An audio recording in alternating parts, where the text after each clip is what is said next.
ہم بستری کا بہترین وقت کون سا ہے جس میں پتہ ہو کہ پریگننسی ٹھہر سکتی ہے؟ ہم بستری کا وقت ہوتا ہے اوویولیشن کے ٹائم پہ. اوویولیشن یعنی فرٹیلیٹی ڈیز، یعنی جب عورت کا انڈا نکلنا ہوتا ہے. اس کے لیے تھوڑی بہت نشانیاں ہیں، یعنی ایک تو عورت کو نچلے حصے میں پین ہو رہا ہوگا، کریمپس آ رہے ہوں گے، چھاتی ٹینڈر ہو جائے گی، تھوڑی سی درد کر رہی ہوگی، بخار کی سی فیلنگ آ رہی ہوگی، یعنی جسم گرم سا ہو رہا ہوگا، بخار لگ رہا ہوگا، اور کسی کسی کو اسپاٹنگ بھی ہو سکتی ہے تھوڑا بہت اس میں لوگوں کو. سو یہ اوویولیشن کا ٹائم تھا، یعنی عورت کا جو فالیکل ہے وہ رپچر ہوا اور اس کے اندر جو ایگ تھا وہ ریلیز ہو گیا. وہ ٹائم ہے میاں بیوی کے ملنے کے لیے، کیونکہ اس ٹائم پہ فرٹیلائزیشن ہوتی ہے، یا یوں سمجھیں کہ خلیوں کا ملاپ ہوتا ہے جس سے بیبی بننے کے چانسز ہیں. اور یہ دنوں میں اگر بات کروں تو اگر پیریڈز آج آئے ہیں، پہلا دن ہے، تو اب آپ انگلیوں پہ گنتی گن کے 11 12 13 14 15 یہ والا جو ہفتہ ہے 11 سے 16 18 اس ٹائم کو آپ نے دھیان رکھنا ہے. اس ٹائم پہ میاں بیوی ملیں تو پریگنینسی ٹھہرنے کے چانسز ہیں. شوہر کے لیے، کیونکہ یہ تو خواتین کا ہو گیا نا، شوہر کے لیے کیا ٹائم بہتر رہے گا؟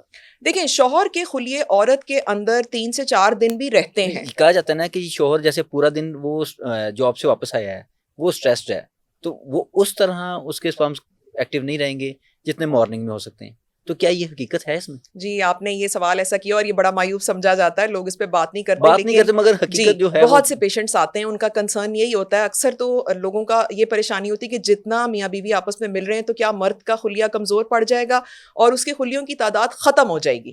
تو دیکھیں، ایسا نہیں ہے. اللہ نے یہ قدرتی پروسیس بنایا ہوا ہے. یہ جیسے جیسے مرد میاں بیوی مل بھی لیتے ہیں تو یہ 24 گھنٹے 48 گھنٹے یہ پروسیس دوبارہ ہو رہا ہوتا ہے. خلیے مسلسل بن رہے ہوتے ہیں، ان کا کوئی ایسا ٹائم نہیں ہے کہ ایکسپائری ڈیٹ آ جائے گی.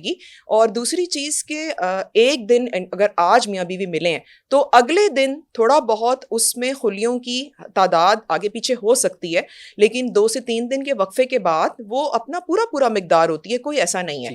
اور دوسری چیز کہ سٹریس بے شک ہیں، لیکن اگر وہ ملنے کی حد تک کوئی ٹینشن نہیں دے رہے، کوئی پرائیویٹ پارٹس کے مسئلے نہیں آ رہے، کوئی، تو پھر کوئی بات نہیں، اٹس اوکے. کیونکہ ظاہر ہے سارا دن کی روٹین لائف اسی طرح کی ہوتی ہے. لیکن یہ بھی دیکھ لیں کہ اکثر اوقات 2-3 دن کا وقفہ اوویولیشن کے دنوں میں لوگوں کا آ جاتا ہے. تو اس میں بھی میں یہی کاؤنسل کرتی ہوں کہ مرد کا خلیہ 3-4 دن عورت کے اندر رہتا ہے تو کوئی بات نہیں. ہم اگر 3 دن کا وقفہ کر بھی رہے ہیں، وہ لوگ جو خاص طور پہ حمل کے لیے ٹرائی کر رہے ہیں، تو کوئی بات نہیں، 2 سے 3 دن کا وقفہ کر سکتے ہیں. آلدو کہ فریکوینٹ انٹرکورس ڈاکٹرز ایڈوائز کرتے ہیں. کیوں؟ اس کی وجہ ہے، دیکھیں، عورت کا جو ایگ ہے نا وہ 24 گھنٹے اویلیبل ہے، ٹھیک، وہ 3 سے 4 دن اویلیبل نہیں ہے. یہ تھوڑا سا مسئلہ آ جاتا ہے یہاں پہ کہ اوویولیشن کے بعد، یعنی جب ایگ ریلیز ہو کے ٹیوبز میں آ گیا تو اب وہ 24 گھنٹے اویلیبل ہے. تو ہماری کوشش یہ ہوتی ہے ہم میاں بیوی کو پھر اس حساب سے ملنے کے لیے کہیں کہ وہ ایگ کی اویلیبلٹی ہم کیچ کر سکیں. سو مرد کے خلیے 3-4 دن لگائیں گے، عورت کے لیے خلیہ میں نے بتایا 24 گھنٹے کا ٹائم ہے. اور ادروائز اوویولیشن کے ٹائم پہ، یعنی جو 11 سے لے کے 16 کا دن ہے، 1 دن چھوڑ کے بھی مل سکتے ہیں، 2 دن چھوڑ کے بھی مل سکتے ہیں. کتنے دن کا گیپ ضروری ہے تاکہ ان کی ہیلتھ برقرار رہے؟ نہیں، یہ اللہ تعالیٰ نے کوئی ایسا دن نہیں بنایا ہوا، نہ میڈیکل سائنس نے کچھ ایسا کہا ہے. یہ ہیلتھ پہ اثر آتا بھی نہیں ہے. تو یہ اپنی اپنی سب کی ہے روٹین. ایون ٹائمنگز پہ بھی میڈیکل سائنس نے کچھ نہیں کہا. آدھی رات کا ٹائم ہے، فجر کا ٹائم ہے، یہ اپنے اپنے دین کے مطابق ہے. مسلمان ڈیفینیٹلی نمازوں کے ٹائم کو دیکھ لیتے ہیں، تو ہمارے لیے میڈیکل سائنس اس کو کچھ نہیں کہتی ہے.